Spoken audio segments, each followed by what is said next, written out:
Good morning, everybody. Welcome back to Theology Talks with Pastor Duke and Pastor Steeler, Pastor Smith, and Pastor Eckhart. I'm Pastor Pike. This morning's topic is what happens when the readings from the Bible end up being difficult and you're trying to incorporate them into the normal rhythm and life of a person who may have just come into the church, totally unprepared for a hard word from the Lord, and how you're able to integrate that into your own understanding of the gospel. And just looking at Pastor Gukin's face, I think he is ready to start us off. Pastor Gukin? Pastor Gukin? Yes. Andrew? Yes. So,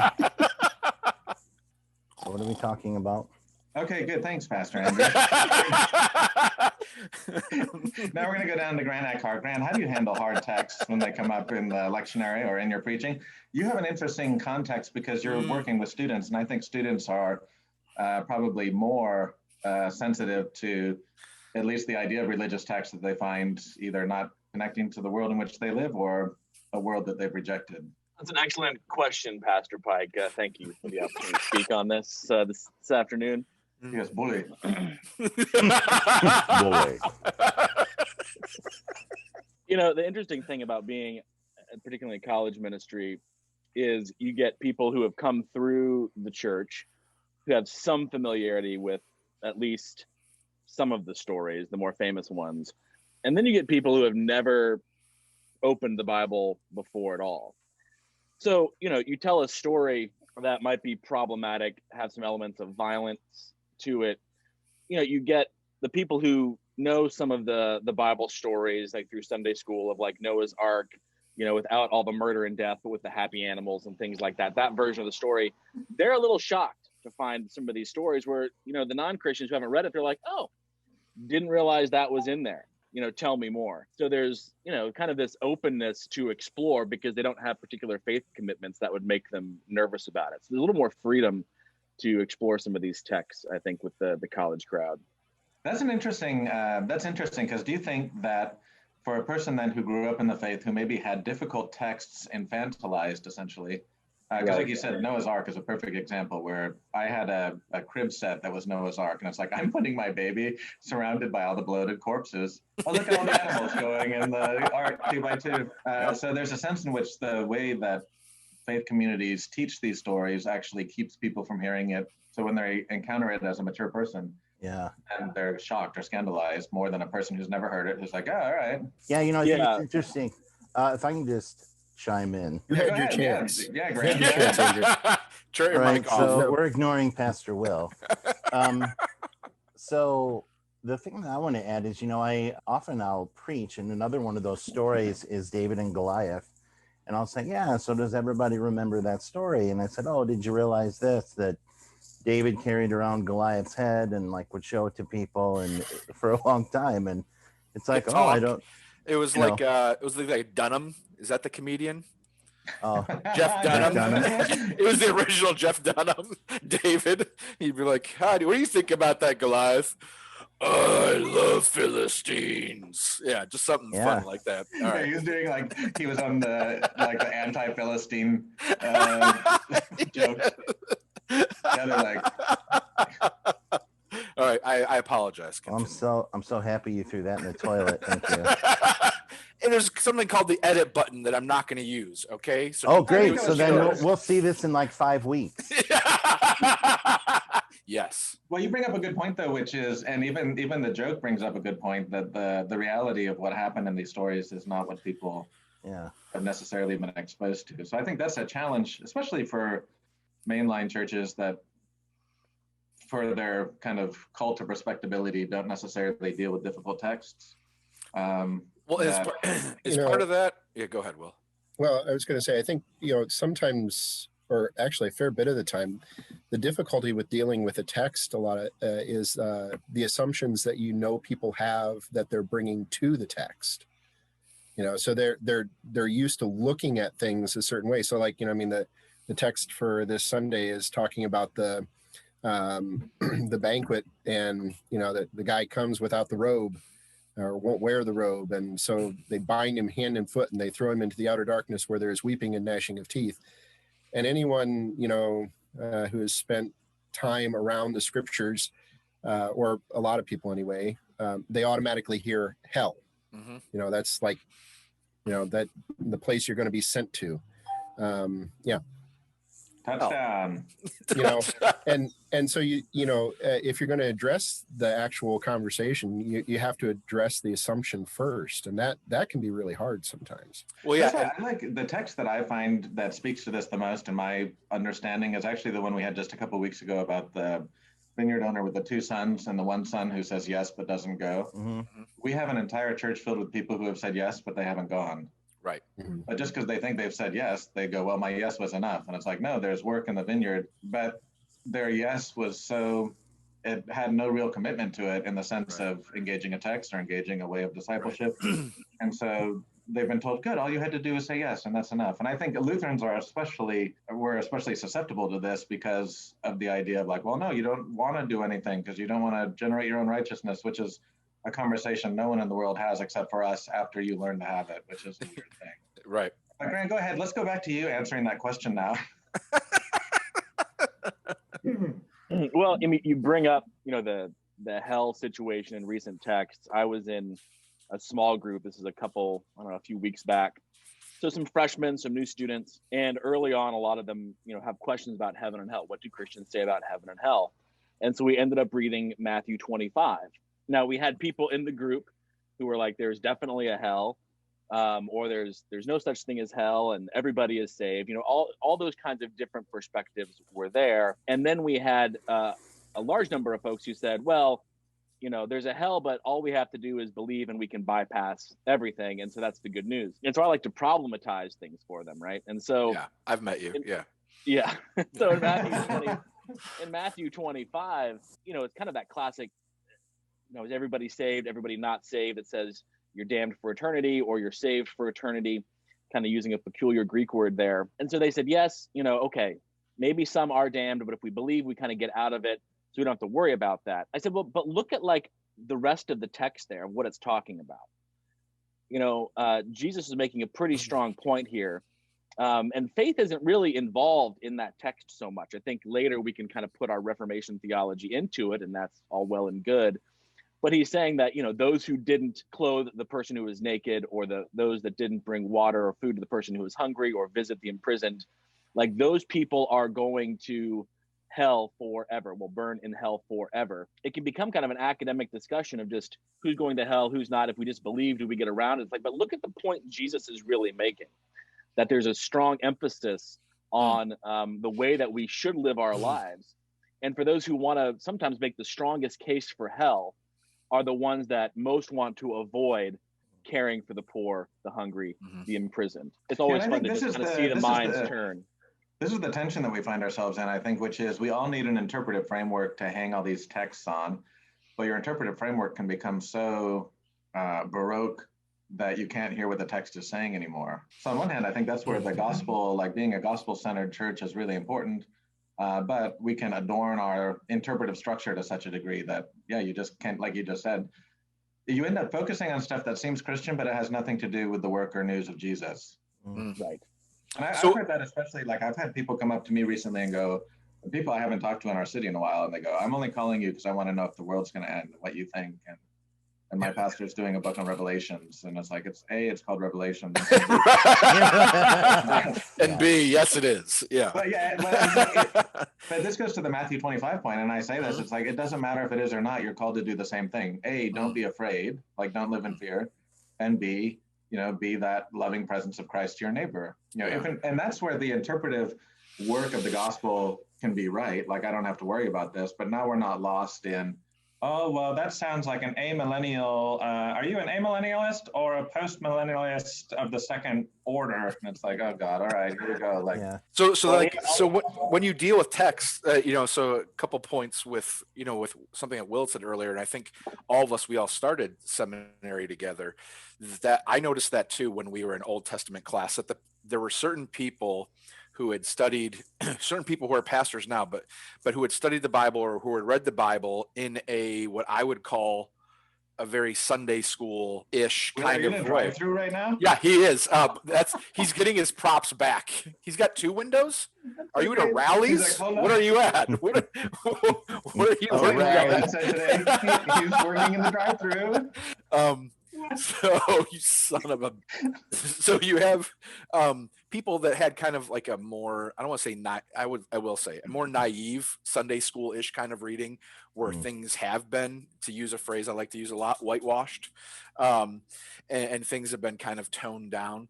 That when we got to seminary and the professors said, "Hey, this is actually a more academic reading of this," it took them a while. It really shocked them. Whereas people who had either more advanced reading, or people like myself who kind of came to faith, when they were older, as Grant said, there's something like, yeah, okay, cool. That's not real, or this didn't actually happen. It's a story, not a big deal.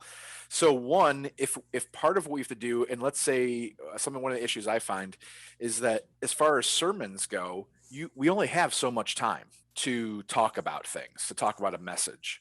And so one of the struggles I've had is some things I feel are like more appropriate for a Christian education setting, because there's more time to deconstruct previously held knowledge that's not going to take up the whole time to be able to give a message. But then the other part that I wonder about is, how often do you feel yourself taking a text and saying, this has to fit into a grace-filled model, and this text seems really harsh, and it seems really kind of like, do this, but I have to I have to see the gospel part of it too. Do you struggle with that? Or is it something where you just come at it and go, well, yeah, no, easily I can find the gospel, the grace in this text. And, it's not an issue for me. Well, let's go around and we'll just kind of have everyone address that. Andrew, why don't you start first? We'll go Andrew, Will, and Grant. Don't tell Jim you want it serious, because this is that happens. You will get railroaded and embarrassed. He just said the word Baroque us I still don't know what he meant by that, but I was going to let it slip. All right, so Olden. No, I want to hear. I want us each to have an opportunity. Will, between orders for sure. So if you get jammed up at the drive-thru, let us know, and we'll skip to Grant first. Where were you? How long had you had that bag of McDonald's on your desk? He bought it last week. I stopped on the way out this morning just because I knew you guys were going to be given so that I could do that. That's step one. Andrew loved it. All right, Andrew. You're up, Andrew. I gave you enough time. I bought you time, Andrew. Hope Andrew, you used it wisely. Answer the question, please. Grant is so excited that he joined us today. I can tell. No, this is part of Grant's repentance. Oh, Well, I can jump in on that because I think actually Will's actually okay. Grant actually I think had a really good point with that. In that a lot of times when you're dealing with those difficult texts, the thing that you have to do is you have to look at the context. You have to look at what Jesus is actually trying to speak to, because a lot of times when Jesus and who he's talking to, right? He is, Jesus is really good at using hyperbole, to really shake things up. Hyperbole, it means to blow things out of context, really, make them absurd, so. Yeah, Andrew gets it now. Andrew, Will lives in a place with lots of farmers. Yes. Farms, barns. Farms everywhere, but they're not Everywhere. really farms everywhere. That's just a way of speaking. It's Called hyperbole. All right, go ahead, Will. But I find that a lot of times it's important to hone in on exactly the context and who Jesus is talking to and the point he's trying to make, not necessarily what's being said. Don't you think too? I think there's and this gets to what you were saying, Jeff, and it connects to what you both said too, and what Andrew will say next, I'm sure. There's also been a tendency that academic study of religious texts had nothing to do with faith. It had to do with a kind of academic approach that was going to be respectable in an increasingly secular academic environment. So a lot of the tools that we were given are essentially useless on a day-to-day pastoral life. I mean, they can give you some context, but no one cares. If you go like full Marcus Borg on someone and go, well, Jesus didn't say the speech there. He said it on this other hill, and I know better. And it's like, they don't want to hear that, because it's like, what does that have to do with the life of faith? So I think that's the difficult thing too, is how how do you, and I think this is some of the work, and Grant, maybe you can talk about some of what you're doing in your ministry, but this is where some of the work of how do we have intellectual approach or faith-seeking understanding, where it's faith-seeking understanding and not just a kind of academic understanding that's respected in an academy that doesn't really care whether the church exists or not. Because I think in some ways the church's proclamation got hollowed out by how people were speaking, because the academic work they were trained with was totally useless for the work they're supposed to do. And I think even the historical critical stuff, like no one's getting a degree in that anymore because it's like empty. The gas tank's empty. You know, one of the things we say at the beginning of every school year, we have a list of sayings that we kind of work through. And early on, we get to what we call our first rule, which is unknowing the revealed God. And what we mean by that is that we want to make strange everything about our faith. So you become unfamiliar enough with it, with what you've inherited, which might not be all bad, but make it strange, you know, make that seem, well, to make where we're going seem really strange, awkward, unknown, kind of that apophatic, unknowing what we think we know. So then we can be opened up to something new. Like, so for example, sometimes early in the school year, I'll just have them repeat after me, reading the Greek text. We won't look at the English, just the Greek.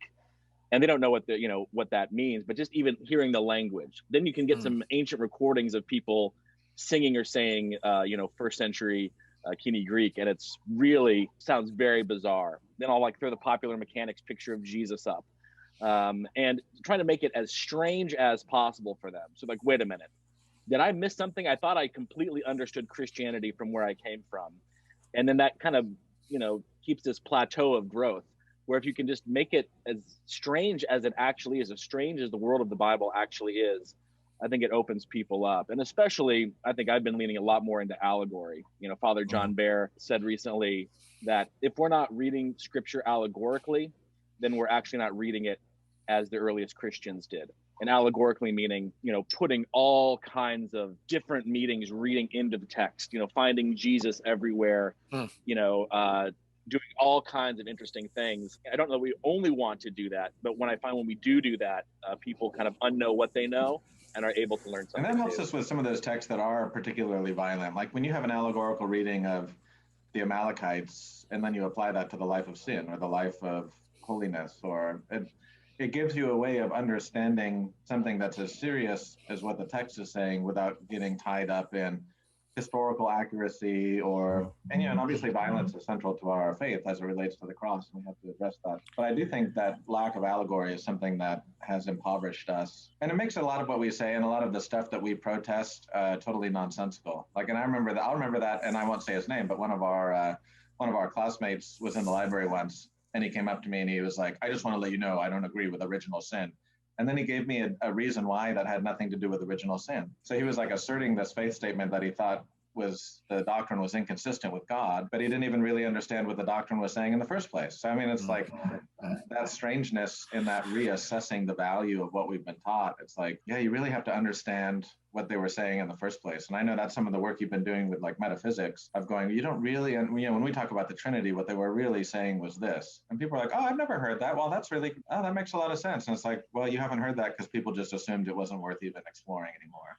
But to go off that, and I think, and I will tie Andrew into this just because I will have him respond to it, is that once again are talking about context. That I think in a college setting, my favorite ministry that I've ever been a part of, my favorite congregation I've ever been a part of was my campus ministry, and it was because there was so much exploration and so much like, let's lay everything aside and just go into this together and find where God is and how God is speaking to us in a congregational sense, where you're dealing with, at least where I'm at, with median age in the congregation, let's say, is 65. Do they have those same hopes and desires of wanting to break down that stuff, or do they want a different version that is, I don't want to say simpler, or that doesn't take that path? And part of what does tie into is with Grant, like, I don't know exactly what's at Ohio State now. But I've had youth, young adults at my church who have been at Ohio State, who have been at Kent and different colleges in Ohio. And the campus ministries that are huge tend to be like the parachurch, very conservative, very black and white theology, type of approach. And where I would say, like, to your people, like, I would want, like, my kids, I would want them to go to a campus ministry or to a church that's doing the exploration type stuff. Whereas I think a lot of congregations that I've seen take it seems like the people want a little bit more, maybe they're just because they're used to it, a less sophisticated type of approach. And so, Andrew, I didn't know if that's your experience. Do you think people are wanting to go deeper as far as like Sunday worship? I'm not talking Christian ed stuff, but Sunday worship, are they wanting to go deeper or explore, or do they just want you to give them some answers? Well, just to kind of go back to what you said quite a while ago. I talk a lot, so I understand. Yeah, no, to answer your question, in Sunday worship, my experience has been there isn't that necessarily like seeking that academic, and historical behind there. If I stood up there and just started preaching about, well, what's happening at the time is this, and this is going on, people fall asleep. And I've had some people say, I'm old enough that I'm pretty stable in what I believe, and you're bringing these things in, and that's great, but I have no interest in that.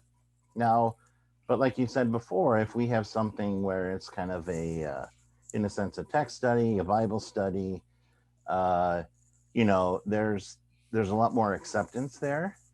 But I think at least in my experience, some people can be extremely afraid of that because it makes them so uncomfortable.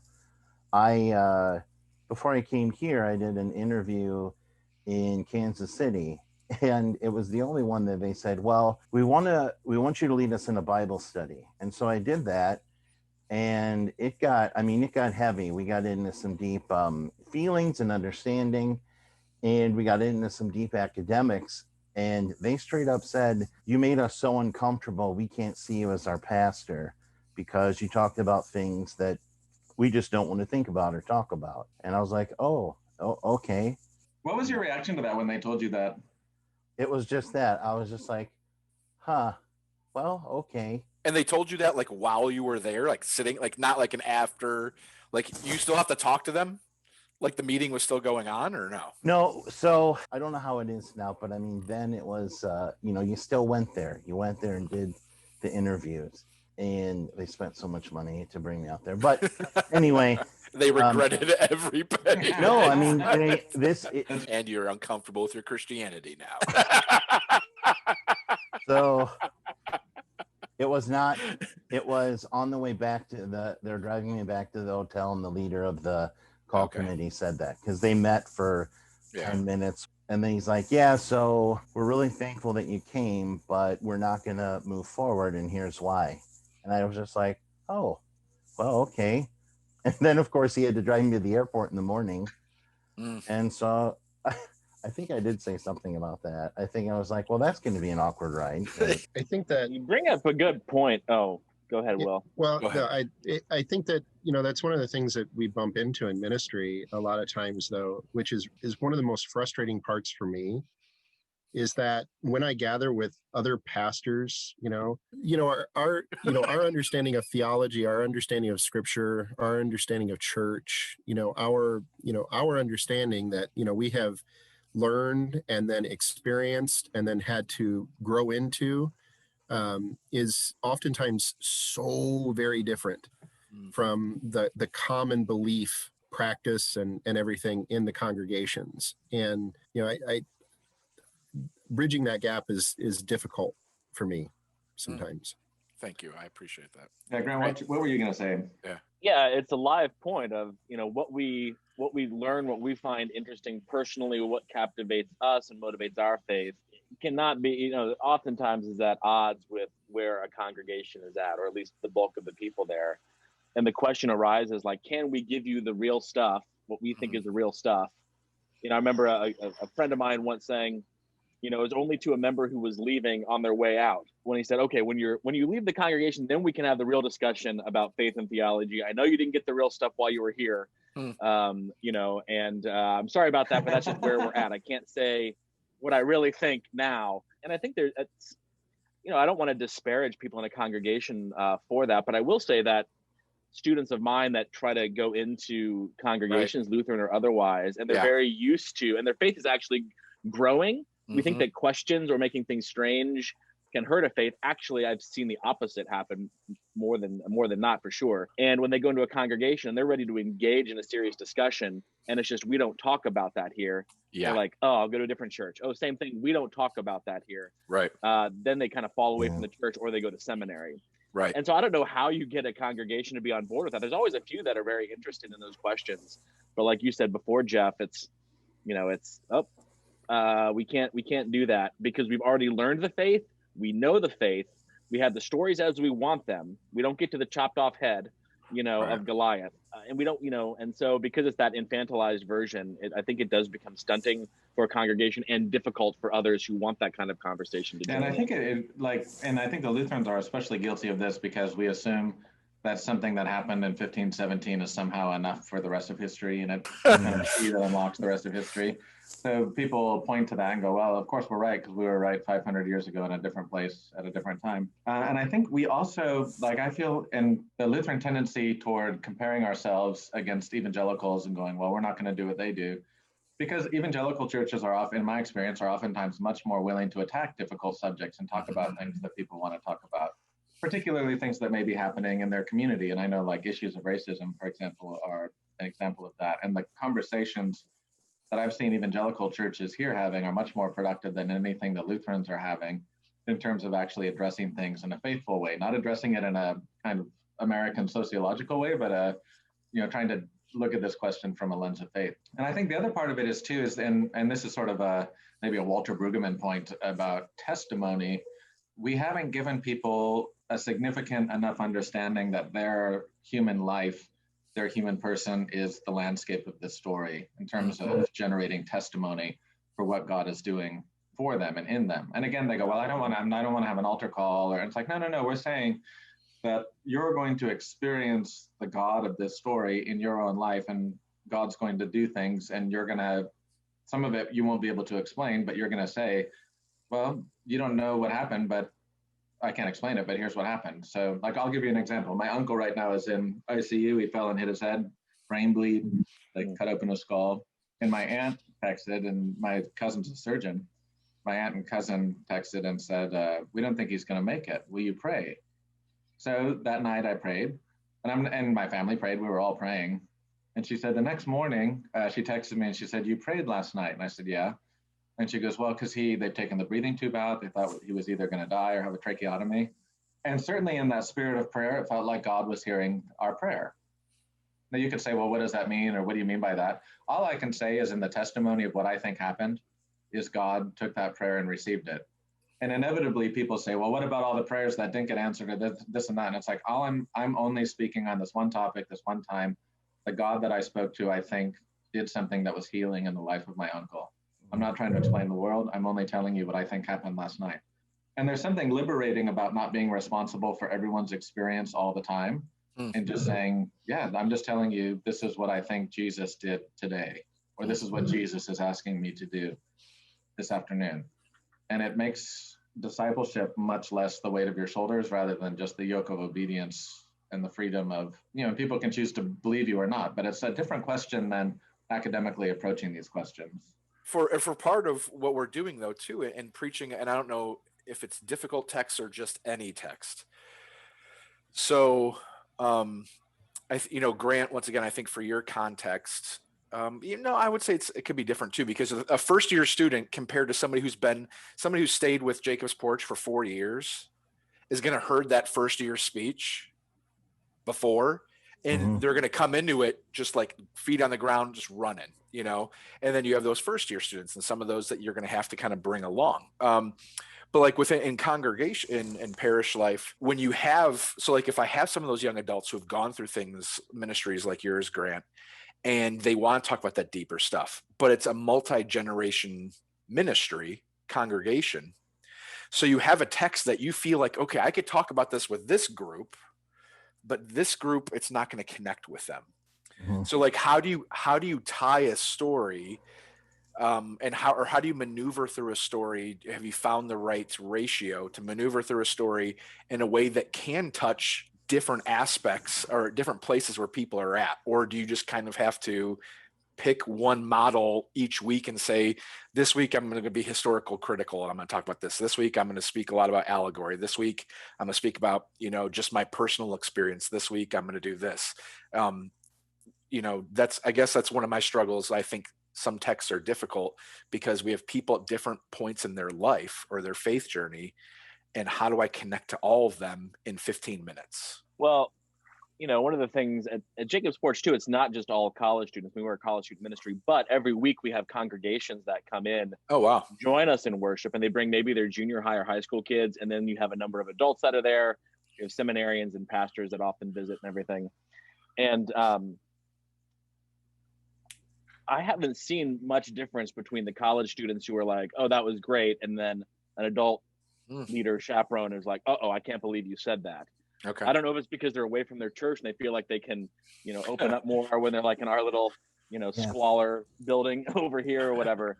So, I'm not sure how to do that. I was remembering, pre-COVID, a sermon where we were talking about, I think it was the burning bush, and I ended up talking about how God is hell. God is the purgative fire of hell in your divination, and they, saying something like God is hell in a congregation might not go over well. But in that group, in that context with the text we were reading, I think it made sense. They were like, I hadn't thought about it that way. And so I'm not sure. I remember back in when I was serving in a large congregation before campus ministry, this was all the way back during the human sexuality studies. And we got to the Sodom and Gomorrah story. And, people were bringing up, this is definitely an anti, same-sex marriage passage. And I was like, what if I just said this was, I think, mostly about the rape of angels, so we don't create the third, create a monster race called the Nephilim. And they were like, what the hell are you talking about? I said, if we read it fairly closely, that's what we're going to come up with in this text, and so it was like disorienting. I don't know what it did. There's like a trigger that kind of went off in them. I don't know, maybe it's the way you build trust with the people there. I'm not sure how you get them, but I definitely know there's a wall in some congregations where you just can't get beyond that. Yeah, and I wonder if that's why there's so many less young people going to church today. Yeah, I think, a bit simple there, and guess what I'm saying it because so big surprise.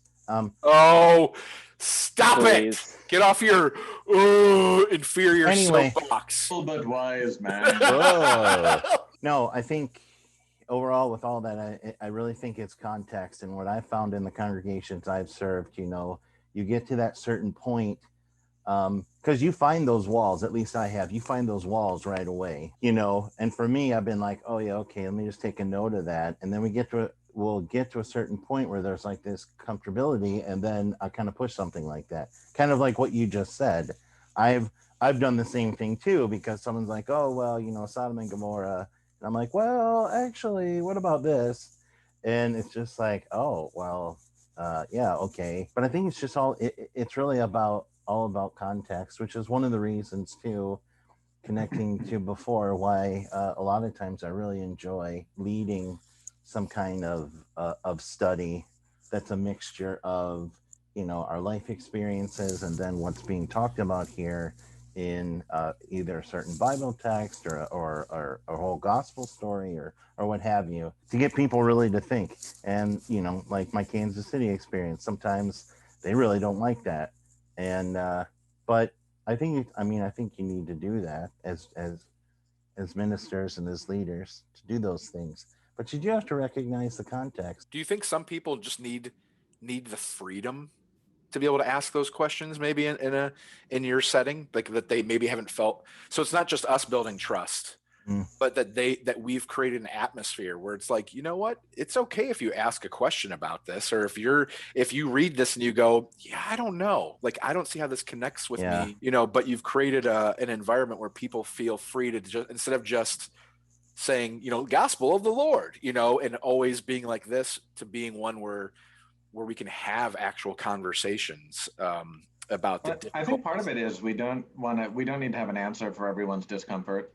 Someone says, hey, I hate this, or I'm uncomfortable. It's like, hey, you can be uncomfortable. And yeah, this, you're going to have difficulty fitting this into the way that we understand the Bible, or and that's where some of these other techniques are so helpful of going, well, yeah, but we're Christians, and this is how we read this, particularly as a Christian. And I think that's part of what we need to do. Is we have to make room for the other people in our community. Like, this is just the nuts and bolts that Christianity is not an idealized community, that we're human beings and we have to humbly make room for one another and really see the likeness of Jesus in our neighbor, especially the ones that drive us crazy. And that's part of the discipline of, this is where our own ideas can become a kind of idol, where we go, well, I'm right, and this other person is an impediment to every other person being right because they disagree with me. That's the American political system, I think. And I think we have to go, wow, this person really challenges me, and that's something I have to struggle with. And there are certain things that we can, I think, indicate whether some things are just going to be out of bounds. Someone, like, I think Grant told once a story about a muscle-bound seminarian giving a sermon, Jesus is not the reason for the season at Christmas, because he didn't think that Jesus was the Son of God. Like, that's a problem for a Christian community. Like, Yeah, we can be in a relationship, but that's kind of important to us. And I think the other part is too, it's helpful for some of these uncomfortable texts to reflect back on us. I mean, Sodom and Gomorrah is a perfect example, or the Levite's concubine, which is essentially almost a repeat of that story, where you have these rape gangs coming and just wanting to gang rape someone. And in that case, they gang rape the concubine to death. And it confronts us with this question, like, are you a violent person? Mm. And that's the way we deal with each other in community. How do I deal with other people in my community violently? By the way I speak about them, by the way I interact with them. How do I deal with my family violently? And that question of violence and nonviolence, I think, can be a way to approach some of this, where you go, I don't care if you're a Democrat or Republican, are you violent? Because if you are, that's going to be a problem either way. Now, it's not the purity of your ideas, it's the violence of your behavior. And I think that to me then unlocks a discussion of the cross. And this is something, when we went through the spiritual exercises of St. Ignatius, which is just the Jesuit spiritual direction, that's one of the meditations where you're walking with Jesus to the cross. And my spiritual director said, a lot of people think they're going to be Veronica wiping the face of Jesus, and they find out they're in the crowd going, crucify him, kill him faster. And that unlocks that underneath us is actually a propensity for violence, even toward God, whether it's manifested sexually, theologically, sociologically, that we can challenge people with. And I think if it's grounded in the cross, you may not like it and it may make you uncomfortable, but you can't disagree with it. Versus someone going, well, you're only saying that because I know you're a Biden supporter or whatever. Right. Well, what about like even violence in preaching from the sense of coming from us? So I know I've done this, and so it will make me feel better if at least one of you says you've struggled with this. That when you come across a text, I know Will hasn't. Everyone shook their head no at the same time. Gosh, that's amazing. That where I read a text and immediately I'm like, I can weaponize this text. I can take this text, and this is going on in my congregation, and this speaks kind of about that, and I can take it and steer, I can reflect on what's happening. I can speak on it without actually speaking on it, because I'm talking about this text and not about the fact that so-and-so and so-and-so are fighting about this thing, in the narthex. It doesn't really matter. But like, so have you ever, and then how do you keep yourself from going too far and taking texts that almost seem like God was like, in the divine wisdom of the lectionary, God was like, here's this text this week, and you're almost like, man, this is too on the nose. Like, this is exactly what we're dealing with right now. And, so do you address that, or is that something you would shy away from? I think that's where Graham's God is Hell is helpful, because it's this idea that when God addresses us with difficult texts, it's with our redemption in mind, and it's with our reshaping, our reforming, our cleansing. And so it may hurt, but it makes you who you're supposed to be in Christ. But if we don't have that vision of where we're going, kind of the telos of our existence, why would God want to challenge me with a text? Why would God ask me not to sleep with my neighbor's wife? Why would God not want me to worship my wealth? I mean, these are, especially in California, mammon is the God that most everyone worships, seeking security and happiness through the liberation of wealth. Why is that not a satisfying God, and not just from someone who's theologically trained? How does that disfigure you as a human being? So I think if we have that, and that's where the context is so important, then those texts that are accurate don't become weapons that we hit people with, but we get reshaped according to. I think this is where humility is so important. I think violence and humility are inversely proportionate. Mm. So the less humble we are, the more violent we become because we think we're right. Mm-hmm. And so we need to hear that and go, yeah, and I apologize to my people all the time. Yeah. All the time. And not as a kind of servile, but if I'm wrong, I'm like, yeah, that was my fault. I do it at church council meetings. I do it in front of the church. Because then they realize there's nothing I have wrapped up in me being right. Like sometimes it hurts to apologize, and I do it through clenched teeth. But it reminds me that I'm not God in this place, And so That's a good point, Jim. And I wonder how many of us have this experience of, coming into a congregation. You graduated from seminary, you have a degree, and there are many in a congregation. This is my limited experience, anyways, of people who say, you have all the answers, you know what this text means, the one meaning of this text, which gives me a lot of power, more than I want. I mean, I love power, right? But it's like, but it does too much.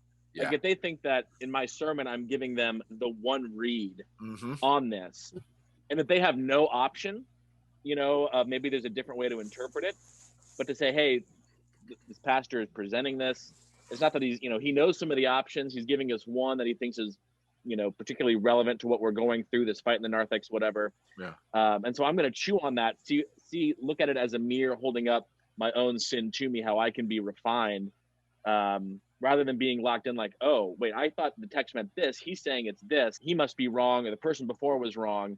Like, that's just, I think that view of the pastor has the one right answer because the seminary professor told them this is the one way to read that text. Yeah.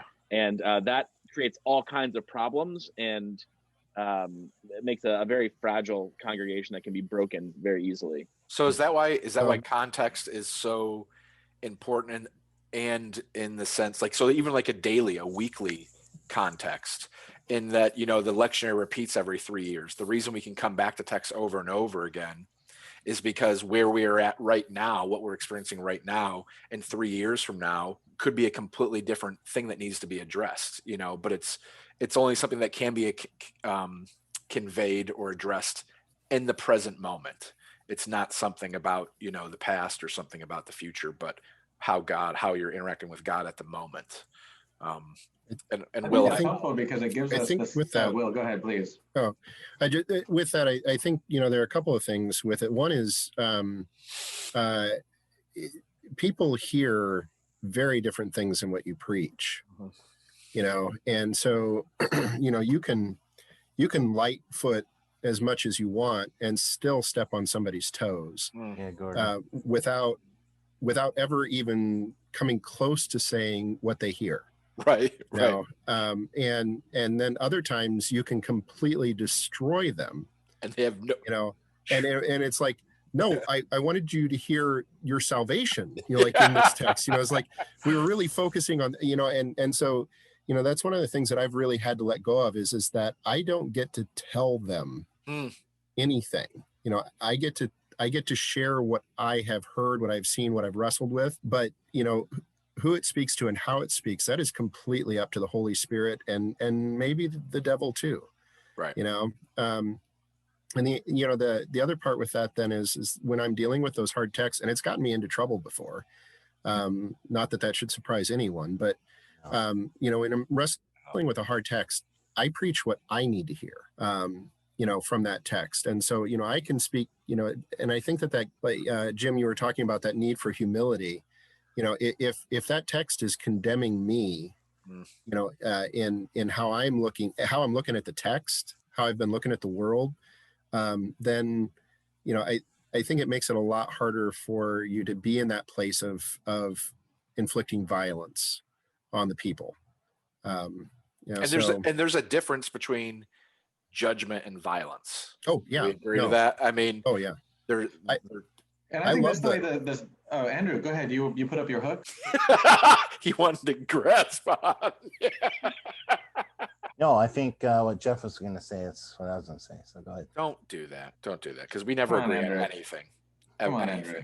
Come on, Andrew. Will, do you have any Egg McMuffins left that we could throw at him? It'd be great if you could do a scene and we could actually coordinate it to where Oh, I grabbed it and then we had it off. Oh, next week. dimensional.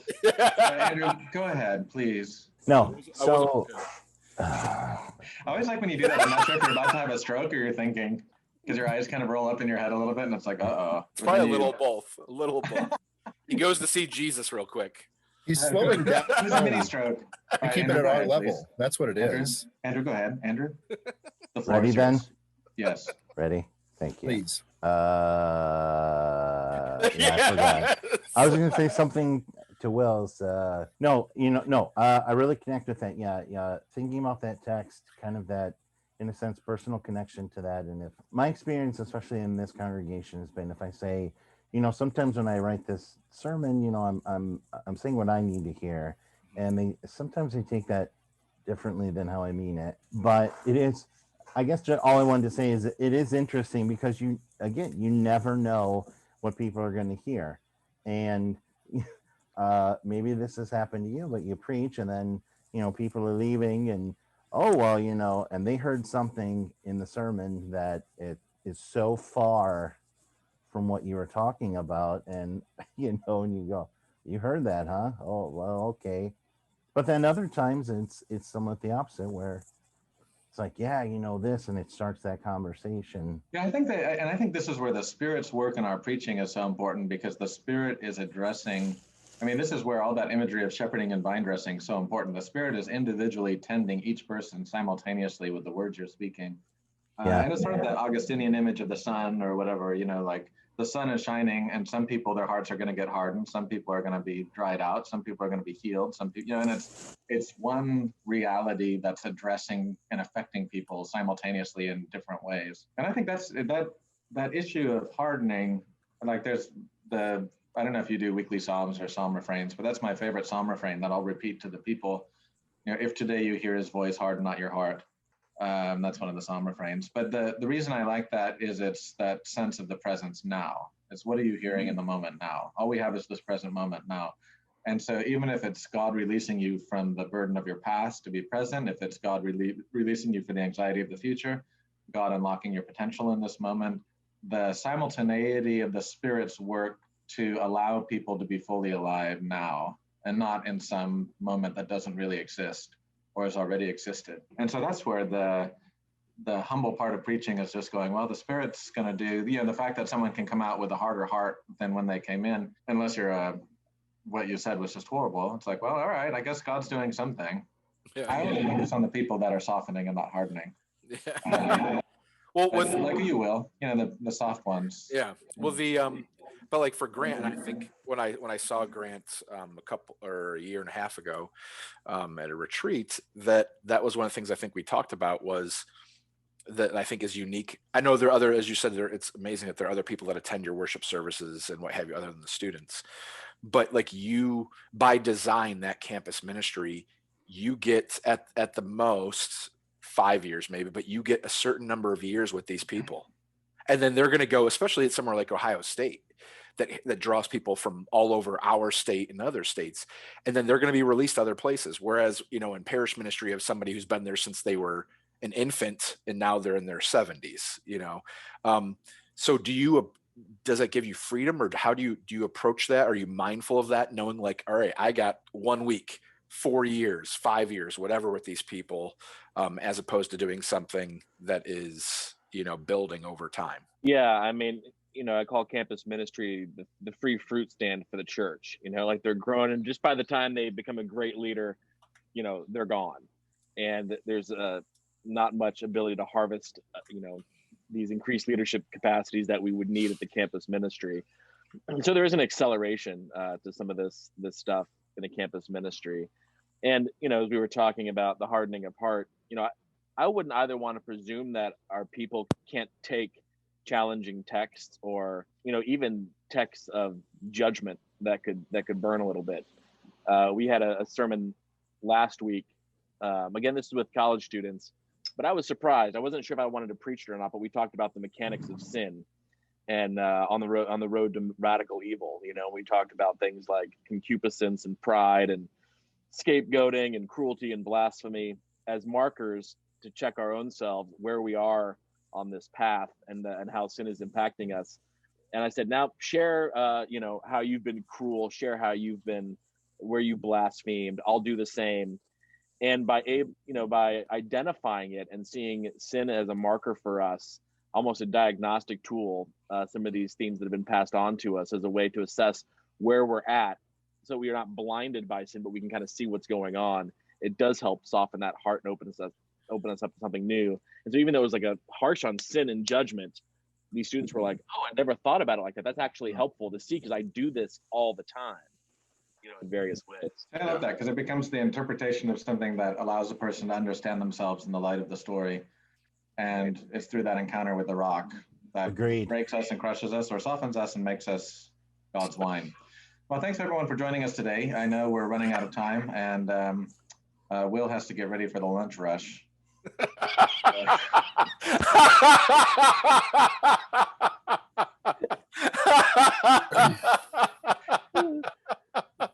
Wonderful. Today is Taco Thursday, so it's Oh, Will, are you doing? the day is long, and yeah. Premarital counseling. Oh yes, who's coming to church? Great. All right, yeah. See you guys later. Bye. Okay. Right, All see right. ya. Oh. And now we do part 2 of this video, the evaluation of Pastor Will Smith's ministry.